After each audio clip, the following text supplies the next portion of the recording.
Thanks for staying with us. Nigeria will celebrate Democracy Day today, a day to honor the nation's journey towards democratic governance. In fact, we are celebrating Democracy Day. This annual event marks the anniversary of the June 12, 1993 presidential election, considered a turning point in the country's history. The day recognizes the efforts of Nigerians who fought for democracy and highlights the importance of unity and good governance. The federal government has organized events in Abuja, including a parade and a speech by President Bola Ahmed Tinubu. We hear that the parade now has been cancelled. The president is expected to emphasize the importance of democracy in driving national development and the need for citizens to remain united. Across the states, local celebrations such as cultural displays and community discussions will also take place, hopefully, to reflect the theme of this year's event, Democracy for All. As Nigerians commemorate this significant day, many are reflecting on the progress made and the challenges ahead. Citizens and leaders alike are calling for stronger efforts to improve governance, ensure free and fair elections, and promote national unity. Democracy Day serves as a reminder of the shared responsibility to protect the democratic ideals that guide the nation's future. Our guest this morning is Mr. Showomi. Mr. Showomi is joining us here to discuss the Democracy Day. Mr. Showomi, good morning and welcome to the program. Good morning, viewers. And happy Democracy Day to you. Well, happy Democracy Day to you too. Well, whatever it is, Nigeria is still intact. We are still together as a nation. So I know that there are so many things we will want to cry about, but there also are so many things that we would want to be happy and be thankful for. Let's start with the good of this democracy that we have had, not just from this present administration, but from 1999, what are the gains? Let's begin with the gains of democracy that we've had so far. There's no doubt that we've gone a long way since our independence in 1960. This is the first long stretch of uninterrupted civil rule in our country, not punctuated by any military coup or civil war. And it has led to a belief in the unity of the country, that no matter the situation, we're so resilient that we can overcome all difficulties. In the last 26 years, we've been able to establish that, and the military on their own part actually has taken to their role as defenders of the territorial integrity of Nigeria and accepting the fact that the political offices are not necessarily their own occupation, that politics is better led for politicians. At least the military seems to have learned that lesson based on the outcome of the June 12 struggle. Number two, we've also seen the fact that we've been able to ensure that all voices are heard, irrespective of political persuasion. Nobody's been suppressed in a way that people have been arrested for the views held simply because it's against the opinion of the ruling party or the president. And don't a better time illustrates that than when Jonathan was in power. Abuses were heaped on him, so also Tinubu, and yet nobody was arrested under Jonathan, and I don't think anybody's been arrested for abusing the president or expressing contrary opinion. And of course, all this can happen under democracy, freedom of expression. That does not mean we should be discautious, but it's part of the game. People are able to express themselves. Then you look at the media. The media is also the same situation. The idea of us having this kind of conversation only for the men of the military intelligence or the then National Security Organization, as DSS was known then, waiting for you once you leave the studio, then you are, straight away, taken into detention. That has not been a common, occurrence since 1999. It seems to have disappeared, except you are already being looked for another crime committed before that interview. Then we've also seen the part of the gain of democracy is the fact that we've been able to manage our differences in a way that dialogue has replaced divisions clearly. So acrimonious division seems to have dissipated, or at least been reduced significantly to the point that it does not threaten the unity of Nigeria. And so these are some of the gains which can be attributed, to the democratic system brought in place since 1999. Okay, well, do you have specific gains that we've had from this present dispensation? Especially, okay, let's compare them. The handling of issues at the time of Buhari, who has a military background, and the time of Tinubu, who has all his life been a Democrat, so to speak. Yeah, if you were to look at both of them, you will see that one seems to be aloof and not really involved in all the issues around democracy. And you could see that at a point in time, his occupation, took over him, even as a civilian president. When he declared his government, that's Buhari, the government declared that national security, reigned supreme over fundamental human rights, irrespective of what the court says. So, for me, you still see the autocratic tendencies in Buhari. While many people thought that Buhari would be able to bridge the gap, between the countries, bridge the division based on his military experience, particularly the issue of insurgency that we were faced with. But over a period of time, we realized that it didn't make any much difference compared to the civilians. And as a matter of fact, we were even negatively affected, given, you remember the killings of the Shiites, which involved the chief of army staff. They said they obstructed his convoy, and how people were massacred. The Kaduna State government gave a figure of under 400,000. Amnesty was given a figure of 800,000 in a day. In Zaria, there were so many incidents where brute force were relied on by the government of Buhari. But now, compared to Tinubu's situation, it's totally very different, slightly more different, not slightly, to Buhari's disposition. We've seen dialogue, conversation, relationship, leveraging on relationship playing a major role in the way businesses of politicians are conducted.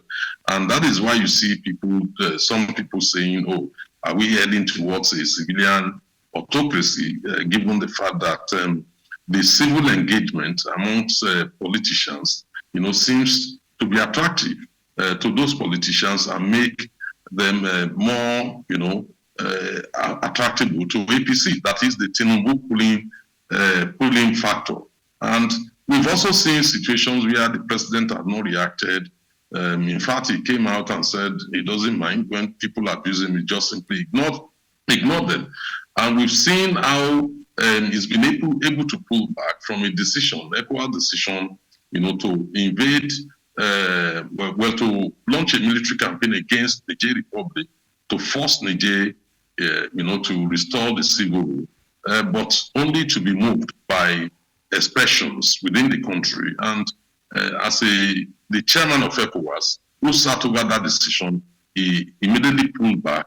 He recognizes the opposition within the country, that many people would not want us to get entangled in that. And he pulled back. And that's a civilian president who feels the pulse and listens to the people, not a president who believes in the gun, rather will not even read newspapers. So there are a lot of differences between both.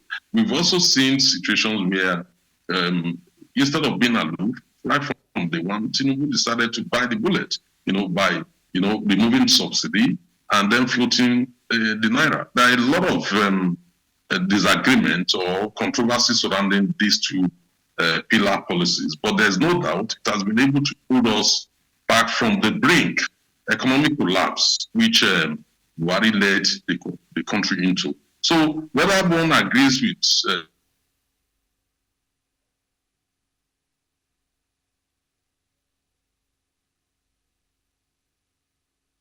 the fact of the matter too, if you compare it to Buhari, I think he's doing a better job than Buhari. He's doing a better job than what Buhari did.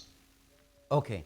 Now, I don't want to say the downside or anything about democracy. I just want us to improve on what we already have. So that's why I'm trying to measure my questions well. So let's look at sector by sector, if we may, and if we have the time, things that could have been done better, or things that you are expecting in the future, because maybe it's in the pipeline, but we don't know about it. But you need to reinforce that to make them sit up and do it. If they're thinking about it, let it not remain in their thoughts.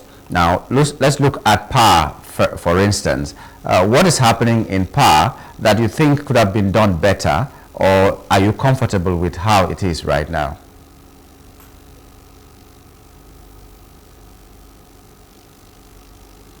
Can you hear me, Mr. Showome? Yes, I can hear you now. Very good. So, yes, like I said, let's start sector by sector and see what could be done better, because we don't want to say what has been done wrong. I just want us to look at how we can improve on our democracy and on our nation, whether economically or otherwise. So let's begin with power.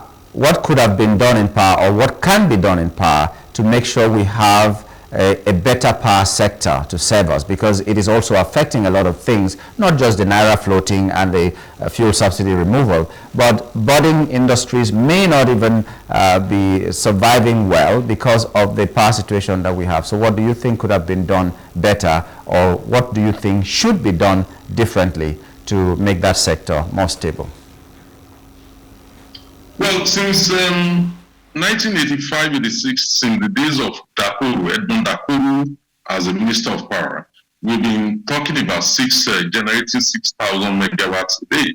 That continued until Babatunde Raji Fashola's regime, as if the population did not increase, as if we're not building more houses, as if we're not building more industries, as if our energy consumption, did not go up.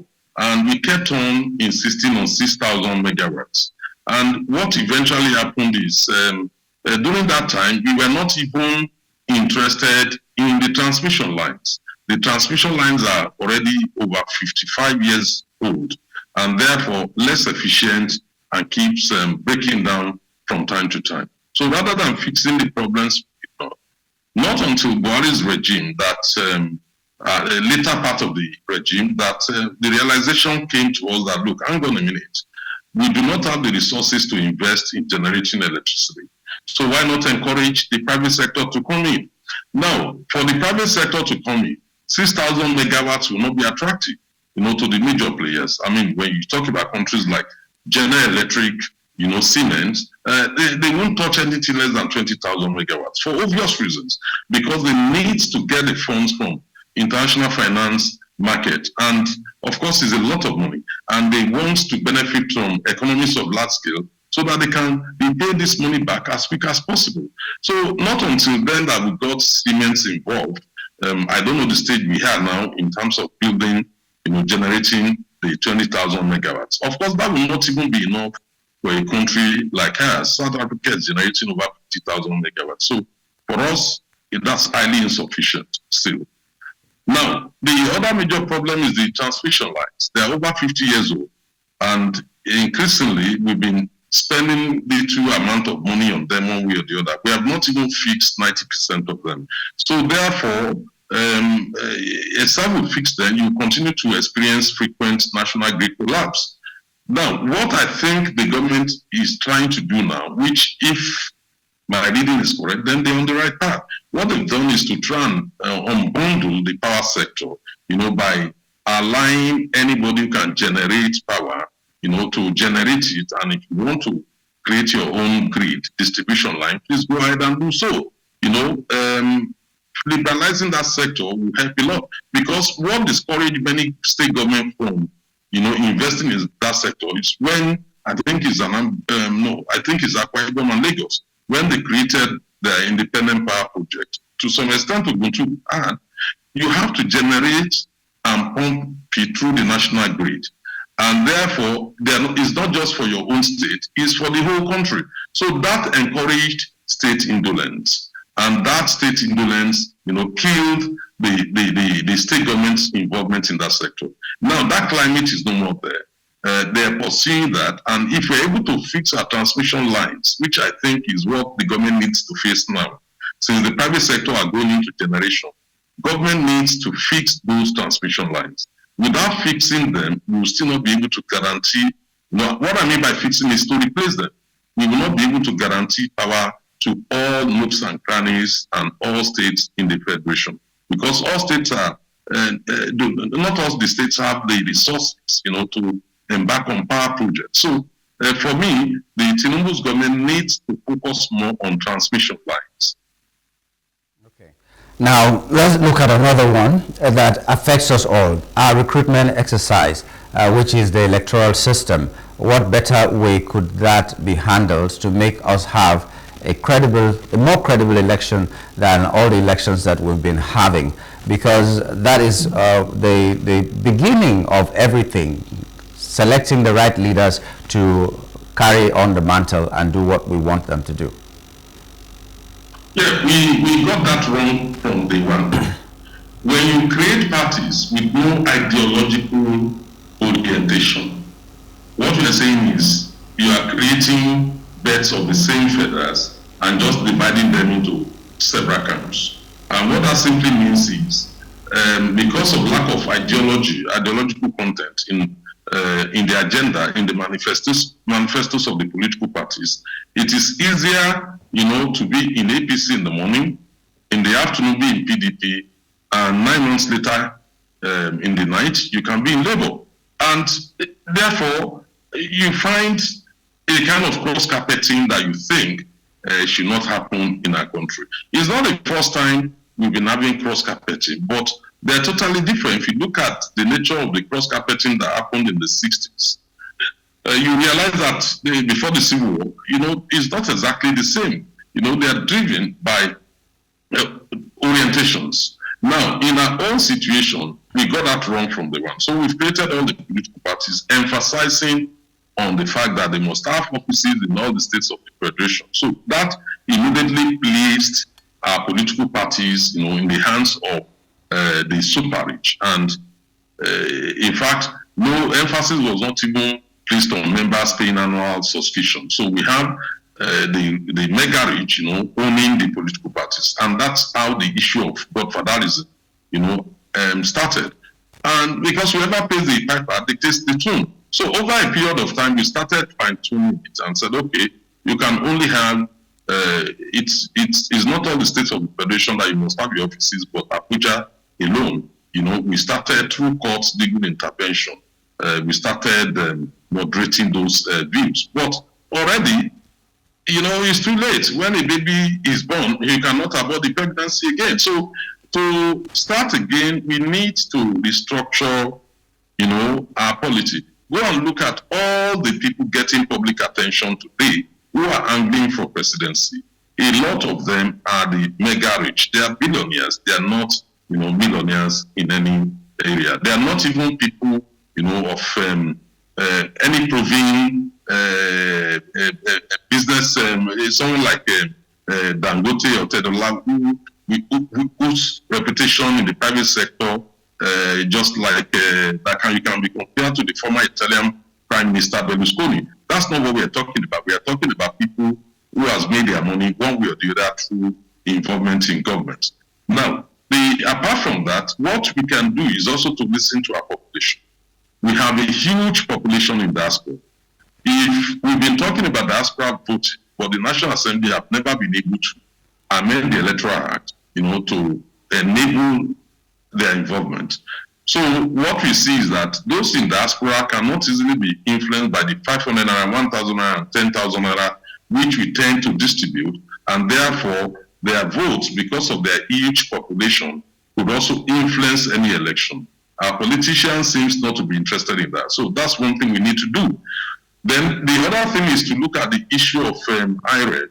because we've seen from the understanding of our youth that many of them would rather trust a system that transmits the reports, the results of elections from the polling units down to the national counting table. But of course, the Electoral Act we have currently says they don't make that mandatory, that the issue of collation is purely to be decided by INEC, and it gave them two options, electronic or manual. So whenever INEC encounters problem, like the last election where they have 4 servers, and suddenly they realized that the 4 servers were being tampered with when it comes to presidential elections, so they were forced to cancel.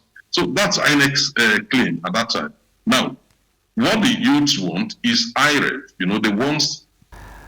Okay, maybe we have network problems there. In case you're just joining us, or if you've been following, we're talking about June 12th today. It's Democracy Day, and we're just having some reflections. What are the gains and what are the gaps? What is the road ahead for Nigeria?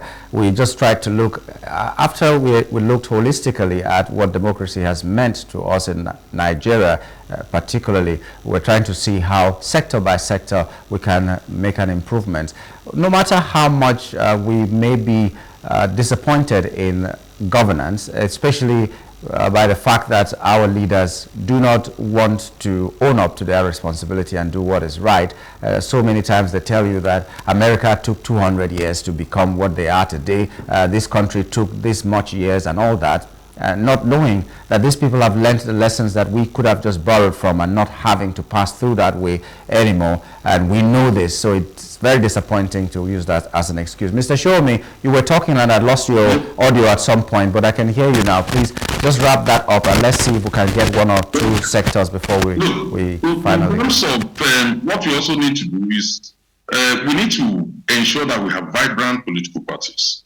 There is no way you can have vibrant political parties without dealing with the issues of people changing their mind after getting elected into political offices.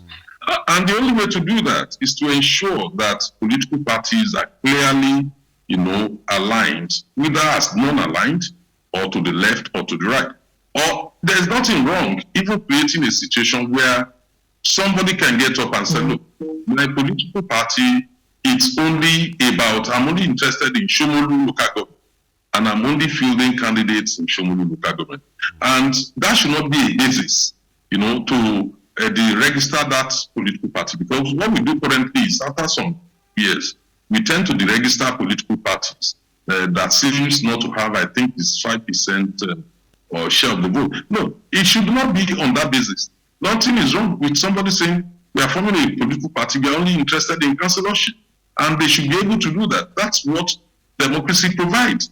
All opinions must be accommodated. They must be engaged. How can we get these vibrant political parties, Mr. Shomi? Because there is one fear, whether we like it or not, there's a possibility that some of these political parties are being sponsored by the stronger parties so that they will just be maybe like placeholders or something to disrupt the circle and the activities in that space. So if you're talking about vibrant political parties, how can we guard against those parties that are just there to disrupt whatever political manipulation or mathematics has been done by the other opposition parties that could have stood their ground, just to divide the votes or something?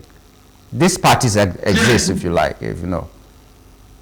Yes, that's the practical effect of the current system. But if you change the system in a way that somebody can form his own political party with his own people that shares his viewpoint, and then choose to contest under one platform or the other, none of the existing political party, he should be able to do so. We are in a democracy. There has to be that freedom. Now, what you see, happening currently cannot resolve that, because many of the existing political parties were actually formed by, like you correctly identified, by members of the existing political structures in the country. They are like placeholders up front for them. You can see the problems the Atiku coalition met with SD. Now they're flirting with ADC. You don't know what would happen with ADC in terms of the coalition they're planning to form. But I will give you an example of a journalist in United Kingdom. His name, I don't know whether he's still alive or not, Sir Tim Bell.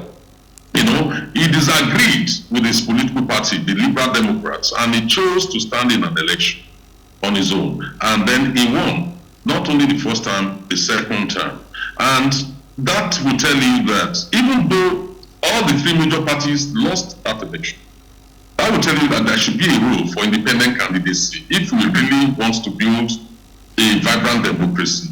There are so many Nigerians, very intelligent, who are used to democratic culture, who are very honest, whose means of livelihood can easily be ascertained, who are not today able to hold political office because of the influence of money. They do not have the money. And whereas we have people allegedly once arrested, at least one, by an AIG in the past for robbery, who ended up in the Senate. And when he raised the issue, he was forced to apologize and withdraw it. And not only that, some of us know how many Nigerians can say that, look, there are people who made their money through drugs, who today have found themselves in one position or the other within our country. So you cannot create a room for characters like that and expect the decent people who should be building democratic culture, not be deprived of the opportunity to do so. So if we introduce independent candidates, at least we'll be able to give the people, the option of not only choosing amongst the existing political parties, but also to look at people within their own community and say, then there will be a lot of things. Then there will be a lot of work on the electoral bill or act or something, because as it stands now, if I have to contest as an independent candidate, I'll still need to have my what do they call them, party agents at every polling unit, and the financial muscle may not be there for an individual, and that's where the party comes in. So when you give room for independent candidacy, we should also look at the possibility of that person standing and not needing other people to have to be on location before he can get the result that he gets from every polling station. I'm just saying, because the system now is so tied to money that it's difficult to stand without any money. I would have loved us to have more, to talk more about some other sectors, but this is a developing thing. June 12th is today, but democracy, the discussions about democracy will continue. But this is sadly where we should end today because of time. And we'd like to thank you, Mr. Abiodun Showome, for coming on the show this morning. Happy Democracy Day. Thank you for having me. Happy Democracy Day. Have a wonderful day, sir. We've been talking with Mr. Abiodun Showome, a public affairs analyst. We're reflecting on the gains, the gaps, and the road ahead for Nigeria. We couldn't say much, but we're continuing. Maybe till the end of this month, we'll be talking about these same things, the gains of democracy, the gaps that we have found, how we can fill these gaps, and the road ahead, how we can chart a new course for Nigeria, or a better course for Nigeria. This is where we wrap it up on the show this morning. We'd like to thank you for your time, and we wish you a happy Democracy Day. My name is Nyamgul Agaji. Thank you for being there.